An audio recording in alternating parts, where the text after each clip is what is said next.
Le jour où ma belle-fille a frappé à ma porte avec un faux avocat et un sourire qui cachait un coup de poignard dans le dos, fut le jour où j'ai découvert qui elle était vraiment.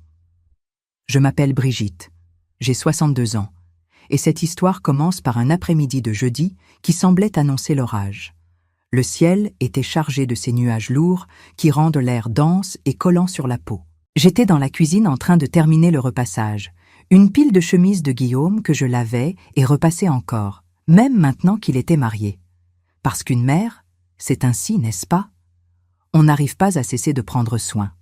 Le fer chuintait contre le tissu quand j'ai entendu le portail grincer. Ce n'était pas le grincement habituel de Guillaume, qui arrivait toujours doucement, respectant le silence du quartier. C'était un grincement pressé, décidé, comme quelqu'un qui a hâte de régler quelque chose d'important. J'ai éteint le fer et suis allé jusqu'à la fenêtre du salon. La voiture de mon fils était garée devant chez moi, mais il n'était pas seul. Pauline en est descendue en premier, toujours impeccable, toujours avec cet air de quelqu'un qui sort tout juste du coiffeur. Aujourd'hui, elle portait une robe bleu marine que je n'avais jamais vue. Des escarpins qui claquaient sur le sol mouillé du trottoir, comme de petits marteaux. Derrière elle, Guillaume est sorti lentement, regardant le sol, les mains dans les poches. Et puis, à ma surprise, un troisième homme a émergé de la banquette arrière.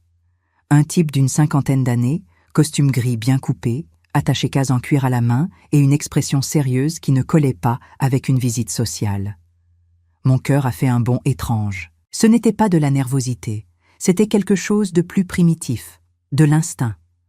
Le même instinct qui me réveillait la nuit quand Guillaume était bébé et avait de la fièvre avant même qu'il ne pleure. Le même instinct qui m'avait fait comprendre que quelque chose n'allait pas le jour de l'accident de Michel, avant même que le téléphone ne sonne. J'ai rapidement arrangé mes cheveux dans le reflet de la télévision éteinte et suis allé ouvrir la porte avant qu'il ne sonne. Je voulais paraître naturel, mais à l'intérieur, je calculais chaque mouvement. Quand j'ai ouvert, Pauline avait déjà la main levée pour appuyer sur la sonnette.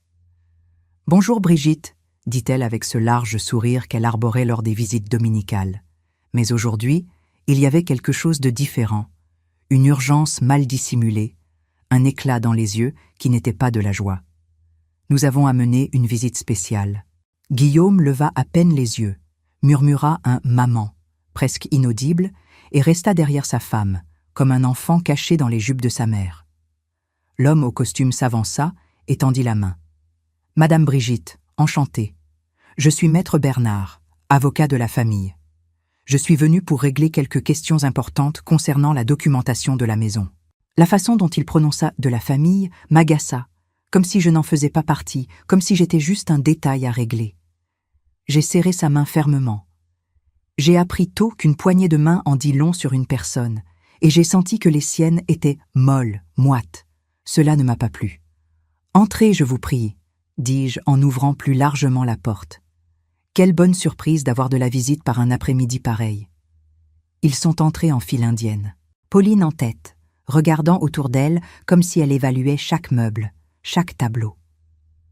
L'avocat juste derrière, également observateur. Guillaume en dernier, traînant des pieds comme quelqu'un qui ne veut pas être là. La maison où je vis a été construite par mon défunt mari, Michel, il y a plus de 20 ans. C'est une maison simple, mais solide. 3 chambres, 2 salles de bain, un salon spacieux qui sert de séjour et de salle à manger, une cuisine avec coin repas et une buanderie au fond. Rien de luxueux, mais chaque brique a été posée avec amour et sueur. Michel travaillait le jour dans le bâtiment et le soir, il élevait notre maison, brique par brique. « C'est ici que nous vieillirons ensemble, Brigitte, » disait-il, les mains pleines de mortier. « C'est ici que nous verrons notre petit grandir. » Le destin en a décidé autrement, mais la maison est restée, et moi dedans. J'ai conduit tout le monde au salon. Pauline s'est installée sur le canapé comme si elle était chez elle, croisant les jambes et lissant sa robe. Maître Bernard a posé son attaché-case par terre à côté du fauteuil et l'a ouvert d'un geste précis. Guillaume est resté debout, adossé au mur, regardant par la fenêtre, comme s'il espérait que la pluie résolve ses problèmes. « Puis-je vous offrir un café, un thé ?» demandai-je en gardant le ton hospitalier de toujours. Ne vous dérangez pas, Brigitte, dit Pauline avec une hâte mal dissimulée. Il vaut mieux aller droit au but. Nous avons des documents importants à signer aujourd'hui. Le mot « signer » resta suspendu dans l'air comme un oiseau de mauvais augure. J'ai senti un frisson parcourir ma colonne vertébrale, mais j'ai gardé le sourire. « Des documents » demandai-je, toujours debout. « Quel genre de documents » Maître Bernard s'éclaircit la gorge et sortit un dossier de son attaché-case. « Madame Brigitte, nous avons discuté avec votre fils Guillaume et votre belle-fille Pauline de la situation de la maison. Ils s'inquiètent pour votre sécurité. Vous vivez seul dans une si grande maison. Nous avons apporté une très bonne proposition de vente. » Sa façon de parler fut comme un coup de poing à l'estomac déguisé en tendresse. Nous avons discuté, comme si je ne faisais pas partie de la conversation concernant ma propre maison. Votre sécurité, comme si j'étais une petite vieille incapable de prendre soin d'elle-même. Très bonne proposition, comme si ma maison n'était qu'un commerce à conclure. J'ai regardé Guillaume, espérant qu'il dise quelque chose, qu'il m'explique ce qui se passait. Mais il continuait de regarder par la fenêtre, les oreilles rouges comme quand il était petit et qu'il avait fait une bêtise. « Une proposition de vente », répétai-je lentement, savourant chaque mot.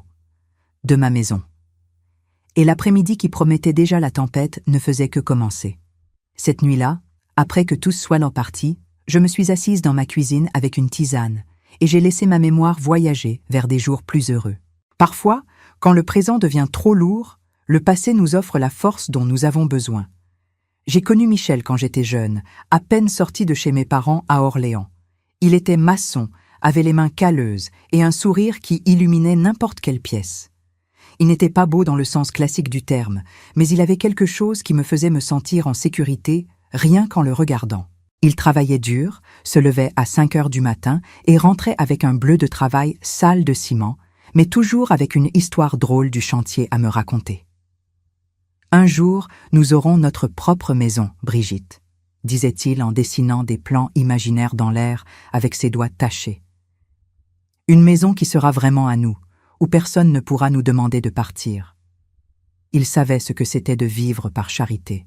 Élevé par sa grand-mère après que ses parents sont morts dans un accident de voiture, Michel avait passé son enfance à déménager de maison en maison, toujours dépendant de la bonne volonté de parents éloignés.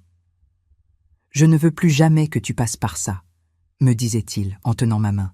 « Je ne veux jamais que nos enfants sentent qu'ils n'ont pas leur place dans le monde. » Nous nous sommes mariés lors d'une cérémonie simple dans l'église du quartier. Je portais la robe de ma sœur aînée. Lui, un costume emprunté aux témoins. Nous n'avions pas grand-chose, mais nous avions l'espoir et des rêves. Beaucoup de rêves. Guillaume est né 2 ans après notre mariage, un bébé potelé et souriant qui pleurait peu et dormait bien. Michel a passé une semaine entière à porter une photo froissée dans la poche de sa chemise, la montrant à tout le monde sur le chantier. « Regardez-moi ça, mon fils », disait-il avec fierté. « Il sera ingénieur, ce petit. Il construira de meilleures maisons que son père. » Quand Guillaume avait encore ses premières années, Michel est rentré à la maison avec une nouvelle qui changerait nos vies pour toujours. Il avait trouvé un terrain. Ce n'était pas grand, ce n'était pas dans le meilleur quartier, mais c'était à nous, ou plutôt, ce le serait après de nombreuses années à payer des mensualités qui rentreraient dans notre budget serré. « C'est ici, Brigitte », m'a-t-il dit en m'emmenant voir le terrain un dimanche après-midi. C'était un bout de terre battu avec de l'herbe qui poussait dans les coins et un seul arbre au fond. Pour moi, cela ressemblait à n'importe quel terrain vague. Pour lui, c'était le paradis. C'est ici que nous construirons notre château. Et c'est exactement ce que nous avons fait.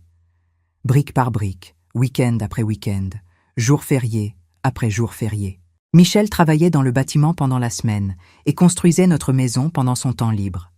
J'aidais comme je pouvais, portant du matériel, préparant le mortier, peignant les murs.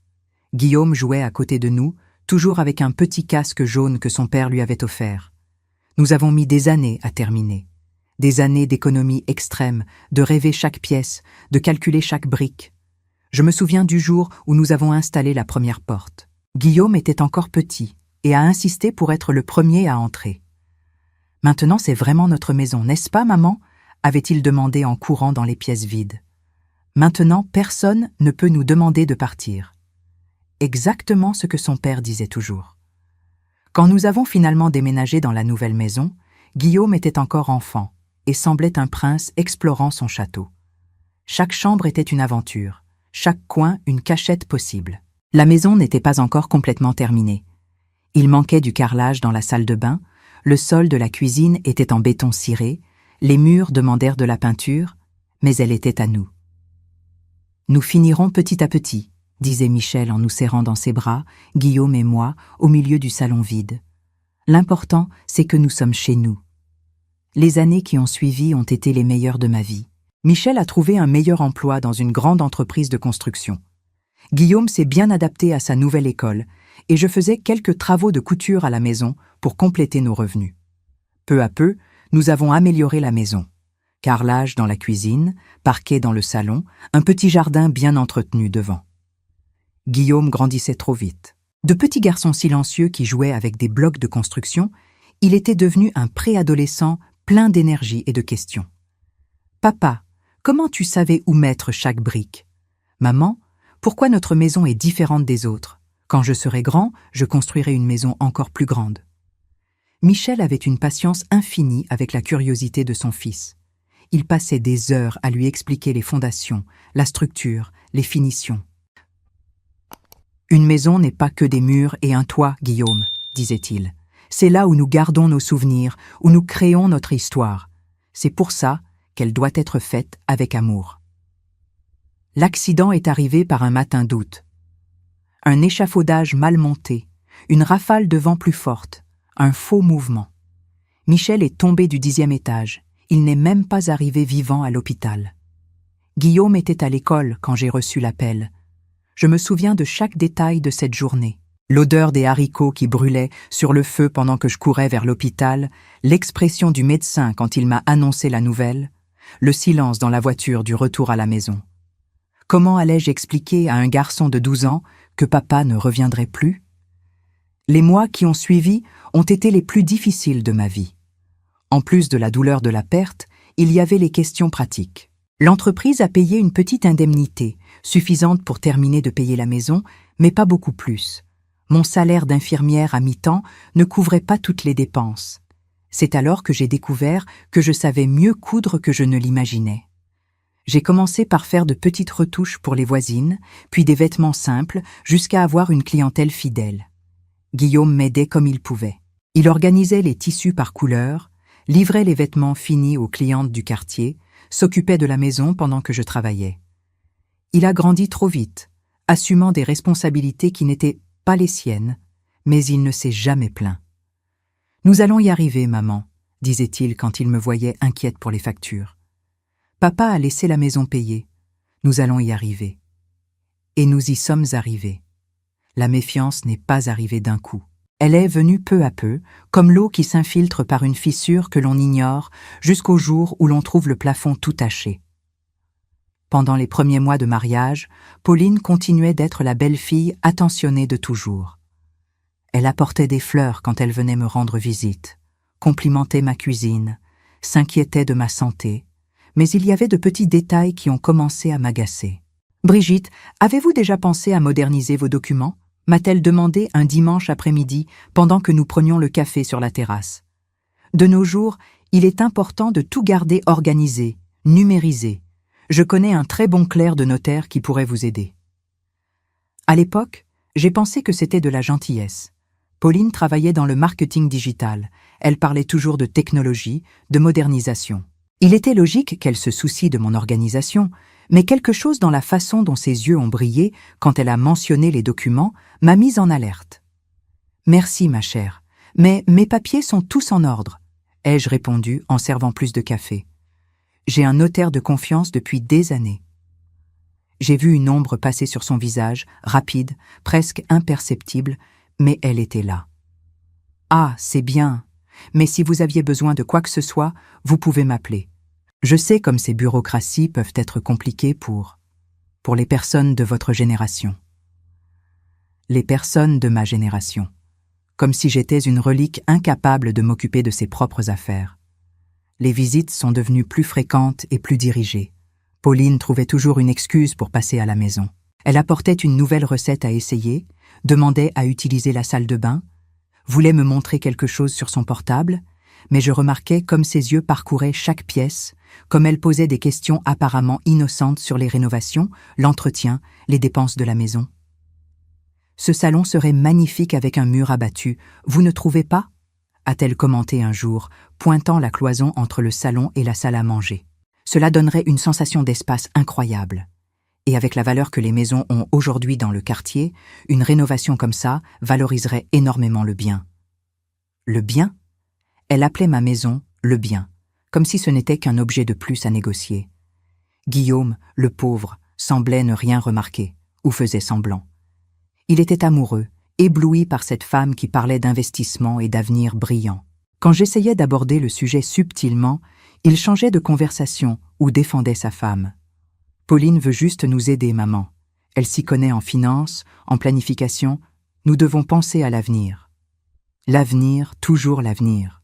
Comme si le présent, notre vie simple mais digne, ne valait rien. C'est un matin de mardi que j'ai reçu l'appel qui a tout changé. J'étais en train d'arroser les plantes de la terrasse quand le téléphone a sonné. C'était Monsieur Antoine, du notaire où j'ai enregistré la maison il y a tant d'années. « Madame Brigitte, excusez-moi de vous déranger, mais j'ai reçu une visite étrange ici aujourd'hui. Une jeune femme s'est présentée comme votre mandataire, voulant des informations sur l'acte de propriété de votre maison. » Mon sang s'est glacé. Le tuyau d'arrosage a glissé de ma main et a continué à mouiller le sol pendant que je traitais l'information. « Comment ça, mandataire ? » Eh bien, j'ai trouvé ça bizarre. Elle avait quelques documents. Elle disait que vous étiez malade et qu'elle devait s'occuper de la paperasse. Mais comme je vous connais depuis des années, j'ai décidé d'appeler avant de donner quelque information que ce soit. Malade. Pauline avait dit que j'étais malade. Monsieur Antoine, je n'ai envoyé aucun mandataire et je ne suis pas malade du tout. Je m'en doutais. C'est pour ça que j'ai appelé. La jeune femme a beaucoup insisté. Elle a dit que c'était urgent. Elle a même montré une carte d'identité à votre nom, mais elle ne m'a pas convaincue. Ces arnaques deviennent de plus en plus sophistiquées. Une carte d'identité à mon nom. Comment l'avait-elle obtenue ? J'ai remercié Monsieur Antoine et j'ai raccroché le téléphone, les mains tremblantes. Pas de peur, mais d'indignation. J'ai couru vers ma chambre et j'ai ouvert le tiroir où je gardais mes documents importants. Tout était là, carte d'identité, carte vitale, permis de conduire. Mais alors je me suis souvenu. Il y a quelques semaines, Pauline avait demandé à voir ma carte d'identité parce qu'elle organisait une liste de cadeaux d'anniversaire et voulait être sûre de l'orthographe exacte de mon nom.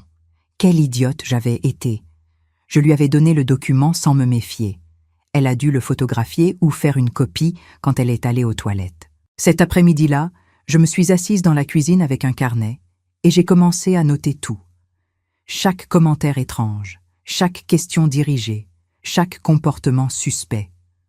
Le schéma est devenu clair comme de l'eau de roche. Pauline cartographiait ma vie financière, testait ma capacité mentale, construisant un dossier pour me présenter comme incapable. Le lendemain, j'ai pris une décision. J'ai mis mes plus beaux vêtements et je suis allée au centre-ville. Premier arrêt, le notaire. J'ai demandé d'inclure une observation spéciale dans mon dossier. Toute demande concernant mes documents devrait être confirmée personnellement avec moi, par téléphone, avant toute procédure. « Madame Brigitte, vous avez raison de prendre des précautions, » m'a dit Monsieur Antoine. Ces arnaques contre les personnes âgées deviennent de plus en plus fréquentes. Personnes âgées, j'avais 62 ans, je travaillais, je conduisais, je m'occupais seule de ma maison, mais pour le monde, j'étais déjà une personne âgée vulnérable. Deuxième arrêt, la banque. J'ai parlé avec le conseiller, un jeune homme attentionné, et j'ai demandé qu'un code spécial soit inclus sur mon compte. Toute tentative de mouvement ou de consultation sans le code serait automatiquement bloquée. Troisième arrêt, le cabinet de Maître Dubois, mon avocat depuis plus de 15 ans. Un homme intègre, aux cheveux grisonnants et d'expérience réelle. Je lui ai tout raconté. Les questions de Pauline, la tentative chez le notaire, ma méfiance croissante. « Brigitte, vous avez bien fait de venir me voir. Je vais préparer quelques documents préventifs. une déclaration de capacité mentale, un mandat spécifique seulement pour moi en cas d'urgence, et nous allons actualiser votre testament. Testament? Il vaut mieux prévenir. Si quelqu'un essaie de remettre en question votre capacité, nous devons laisser votre volonté bien claire et documentée. Je suis rentré chez moi avec un dossier plein de papiers signés et timbrés. Des documents qui prouvaient ma sanité mentale, ma capacité de décision, ma volonté expresse concernant mes biens. C'était mon armure contre toute tentative d'arnaque. Maintenant, j'étais prête. « Alors, Pauline, » dis-je en tapotant mes ongles sur la table avec impatience. « Nous pouvons régler cela aujourd'hui même. Maître Bernard a apporté tous les papiers nécessaires. » Je regardais l'homme au costume gris qui s'installait dans le fauteuil comme s'il était le maître des lieux. Il ouvrit son attaché-case et sortit un dossier volumineux, étalant les documents sur ma table basse comme quelqu'un qui distribue des cartes. « Madame Brigitte », dit-il avec une voix embzée.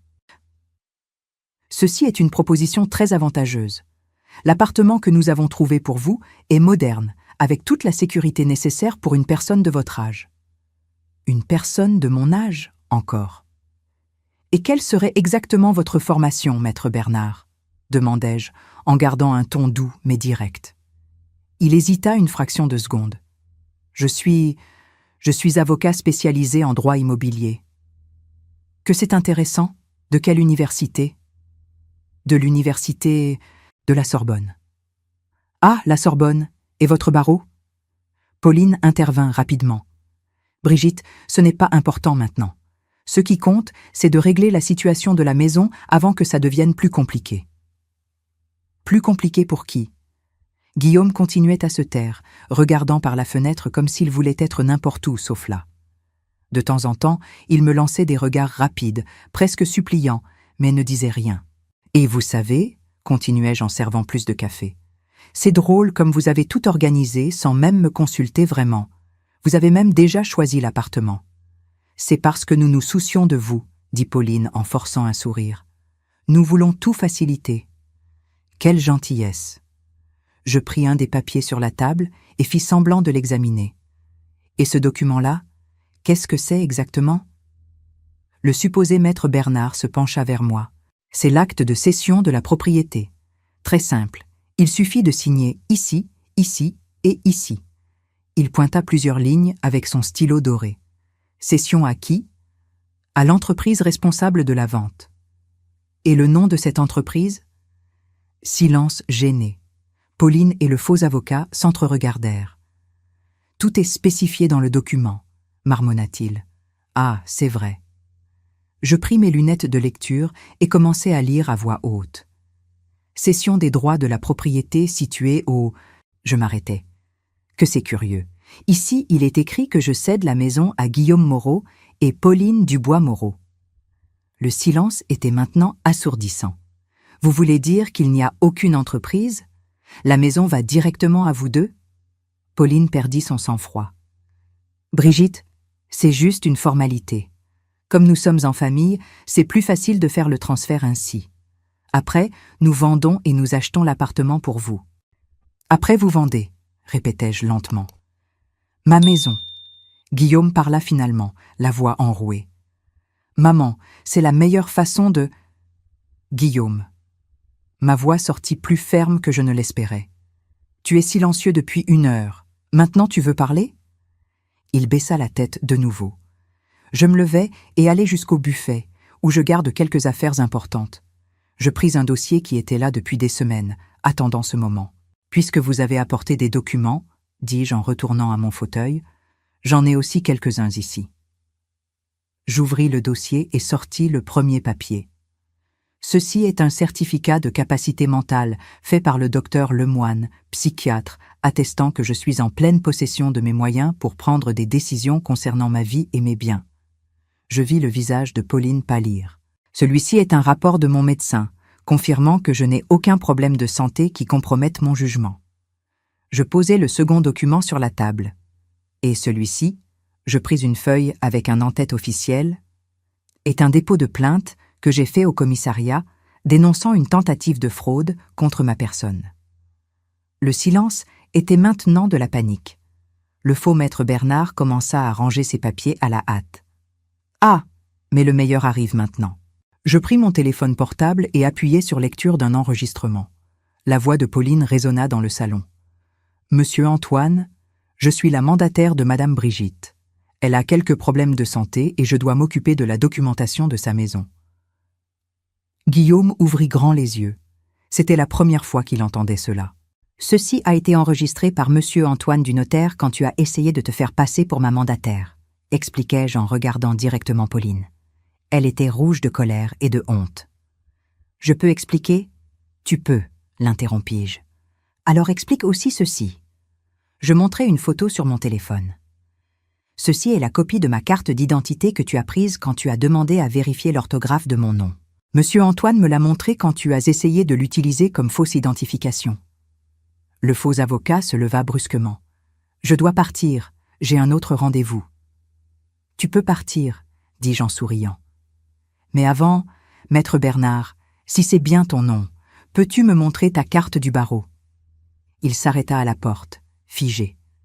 Tu n'en as pas, n'est-ce pas ? Parce que tu n'es pas avocat. D'ailleurs, l'exercice illégal de la profession, c'est un délit. Tu veux que j'appelle la police maintenant, ou tu préfères partir et ne plus revenir ?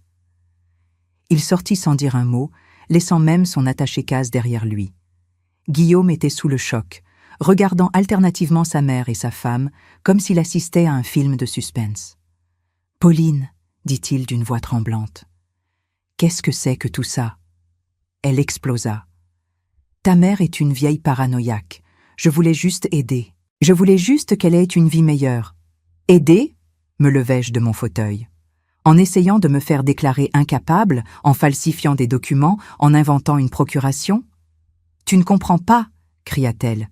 Cette maison vaut une fortune. Elle est gaspillée avec une personne qui ne l'apprécie même pas. Et voilà la vérité toute nue. Guillaume regarda sa femme comme s'il la voyait pour la première fois. Pauline, tu m'as menti ? Je n'ai pas menti. J'ai juste voulu organiser les choses d'une façon plus pratique. Plus pratique pour qui ? Demandai-je. Pour vous deux ? Pour vendre ma maison et garder l'argent ? Elle ne répondit pas. Elle n'avait pas besoin. La réponse était inscrite sur son visage. Je pris le téléphone et composai un numéro. « Maître Dubois, pouvez-vous venir chez moi, s'il vous plaît ? Je dois déposer la plainte dont nous avons parlé. » Pauline écarquilla les yeux. « Tu ne vas pas appeler la police ? » « Je l'ai déjà fait. Tentative d'escroquerie, falsification de documents et exercice illégal d'une profession. Ça devrait faire quelques bonnes années de prison. » Guillaume pleurait, des larmes silencieuses de honte et de déception. Il me regarda avec des yeux rouges. « Maman, je ne savais pas. Je jure que je ne savais rien de tout ça. » Je marchai vers lui et posai ma main sur son visage, comme je le faisais quand il était enfant et qu'il se blessait. « Je sais, mon fils, je sais. » Mais même en le sachant, une partie de moi était morte cet après-midi-là, parce que mon petit garçon, mon Guillaume, avait choisi de croire une étrangère plutôt que de faire confiance à la mère qui l'avait élevé. Et certains choix n'ont pas de retour en arrière. Quand maître Dubois arriva une demi-heure plus tard, la maison était déjà silencieuse. Pauline était partie comme un ouragan, claquant la porte si fort que le cadre au mur avait tremblé. Guillaume était resté, mais il était assis sur le canapé comme une statue, regardant ses propres mains. « Brigitte, » dit mon avocat en observant la scène. « Vous allez bien ? » ?»« Ça va, maître Dubois. Mieux que je n'ai été depuis des mois. » Il me tendit une enveloppe cachetée. « Voici les documents que vous m'aviez demandés. » La demande de mise sous tutelle a été rejetée par le juge, comme nous l'espérions, et nous avons aussi l'ordonnance de restriction contre toute tentative de changement de propriétaire de la maison sans votre présence personnelle chez le notaire. Je pris l'enveloppe et la posai sur la table, bien en face de Guillaume. Il leva les yeux, confus. « Maman, qu'est-ce que c'est ? » ?»« C'est la preuve que ta mère n'est pas la petite vieille incapable que ta femme t'a dépeinte. » Je m'assis à côté de lui. Pauline a déposé une demande de mise sous tutelle au tribunal, Guillaume. Elle voulait me faire déclarer mentalement incapable pour pouvoir prendre le contrôle de mes biens. Il devint pâle. Elle ne m'a rien dit de tout ça. Je suis sûre qu'elle ne t'a rien dit. Tout comme elle ne t'a pas dit qu'elle avait déjà contacté 3 agences immobilières pour faire évaluer cette maison, ou qu'elle avait ouvert un compte bancaire à vos deux noms pour recevoir l'argent de la vente. Maître Dubois confirma d'un signe de tête. Tout est documenté et annexé au dossier que nous allons ouvrir contre elle. Guillaume passa ses mains dans ses cheveux, désespéré. Mon Dieu, comment ai-je pu être si aveugle? Je ne répondis pas. Certaines questions, on doit y répondre tout seul. Après le départ de Maître Dubois, nous restâmes là, mère et fils, entourés par le silence lourd de la vérité. J'allai à la cuisine et revins avec 2 verres d'eau. Guillaume but le sien comme s'il avait traversé un désert. « Maman, je peux expliquer ?»« Tu n'as pas besoin, Guillaume. »« Si, j'ai besoin. » Il se leva, agité. « Je ne savais rien de tout ça.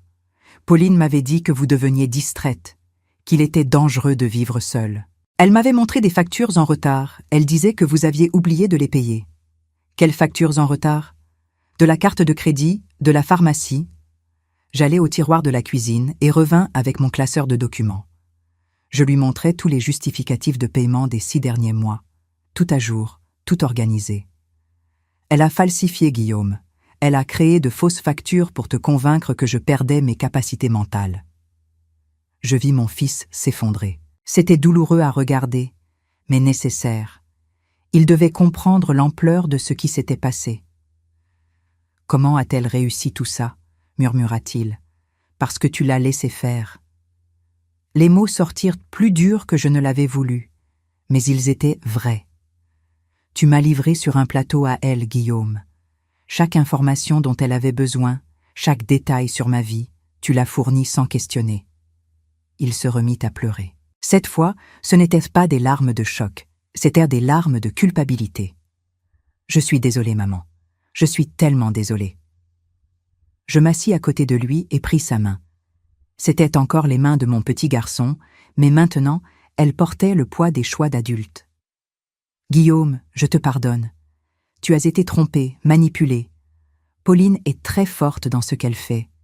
Mais j'aurais dû me méfier. J'aurais dû te protéger au lieu de... » « Au lieu de quoi ?» Il me regarda avec des yeux pleins de honte.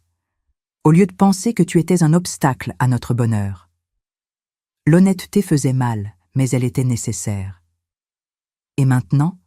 demandai-je. « Qu'est-ce que tu vas faire ?» Guillaume resta silencieux longtemps. Quand il parla finalement, sa voix était ferme pour la première fois de la journée. « Je vais me séparer d'elle.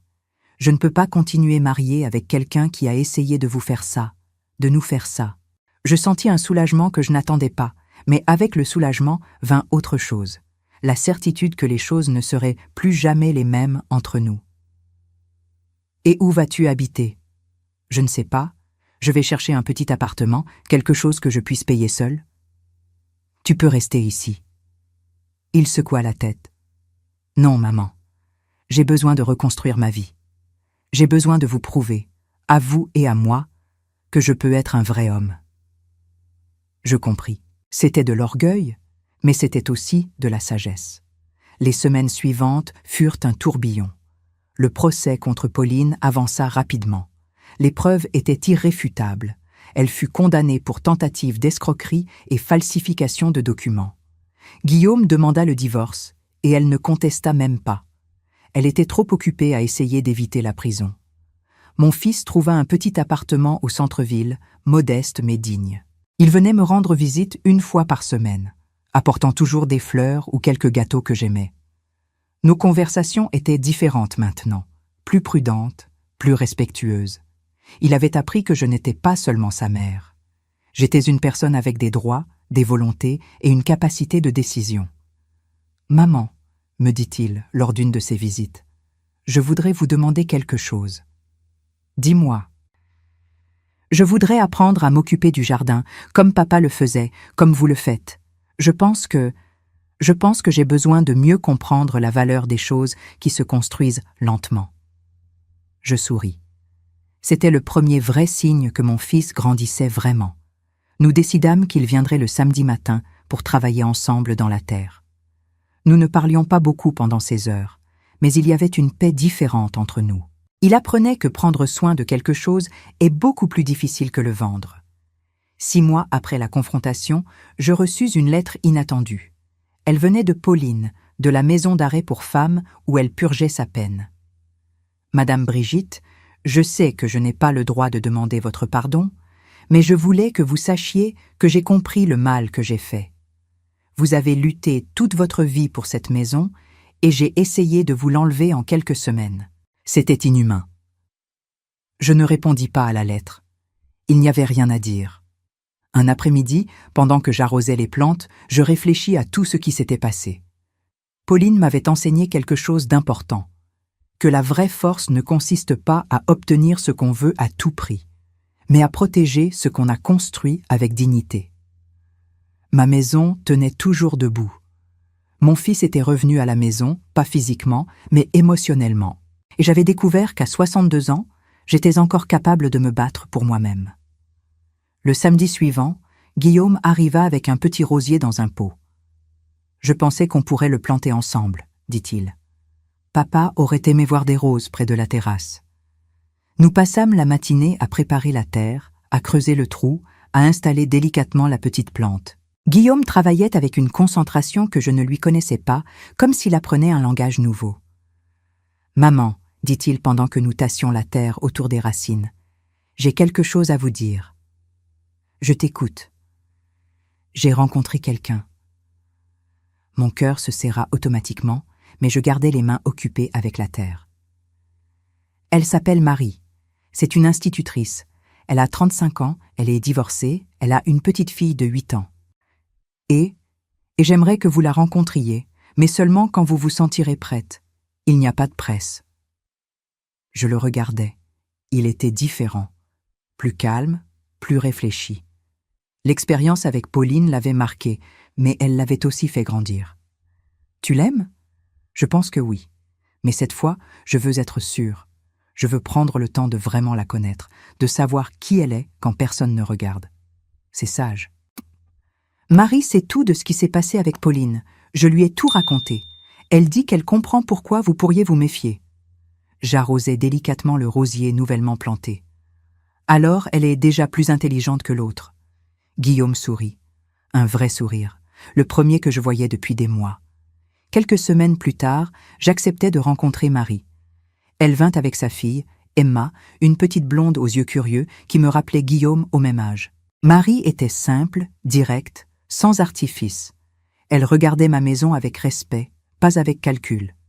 « Madame Brigitte, » me dit-elle pendant qu'Emma jouait dans le jardin avec les chats du quartier, « Guillaume m'a raconté ce que vous avez traversé.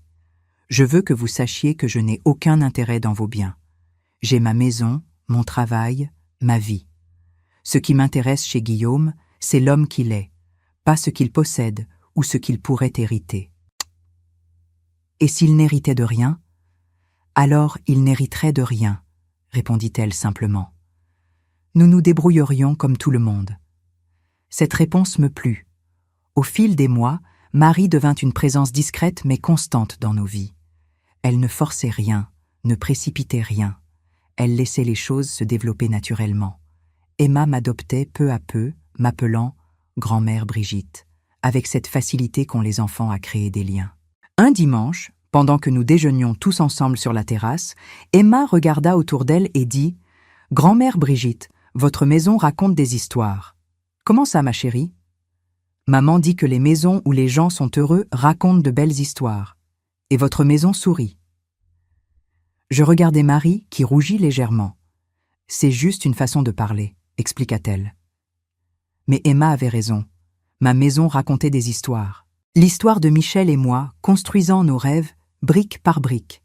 L'histoire d'un petit garçon qui grandissait dans ses murs.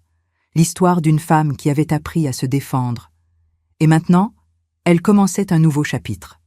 L'année suivante, Guillaume et Marie se marièrent lors d'une cérémonie simple dans le jardin de ma maison. Emma porta les alliances, sérieuse comme un pape dans sa robe blanche. Nous étions peu nombreux, quelques amis proches, ma sœur venue d'Orléans, les parents de Marie. Pendant que je regardais mon fils échanger ses vœux avec cette femme qu'il aimait sincèrement, je touchais le petit crucifix de Michel. « Tu vois, mon amour, » murmurai-je. Notre garçon a enfin grandi. Il a appris ce que tu voulais lui enseigner, que l'amour véritable ne se construit pas sur l'intérêt, mais sur le respect et la confiance. Ce soir-là, après que tous les invités soient partis, je m'assis sur ma terrasse avec une tisane et regardais mon jardin. Le rosier que nous avions planté Guillaume et moi fleurissait magnifiquement. Ses roses rouges semblaient danser dans la brise du soir. J'avais 63 ans. Ma maison tenait toujours debout. Mon fils avait trouvé l'amour véritable. Et moi, j'avais appris que même à mon âge, on peut encore surprendre ceux qui nous sous-estiment. Pauline avait voulu m'enseigner que j'étais faible, dépendante, un fardeau. Au lieu de cela, elle m'avait montré que j'étais plus forte que je ne le pensais moi-même. Et pour cela, paradoxalement, je lui étais presque reconnaissante. Parce qu'au final, peu importe les tempêtes qui passent dans nos vies, ce qui compte, c'est si nous sommes encore capables de tenir debout quand elles sont finies. Et moi, j'ai toujours été douée pour tenir debout. Si cette histoire a touché votre cœur, laissez votre like, abonnez-vous à la chaîne, commentez ci-dessous de quelle ville vous êtes et répondez-moi. À ma place, qu'auriez-vous fait? Votre message peut égayer la journée de quelqu'un.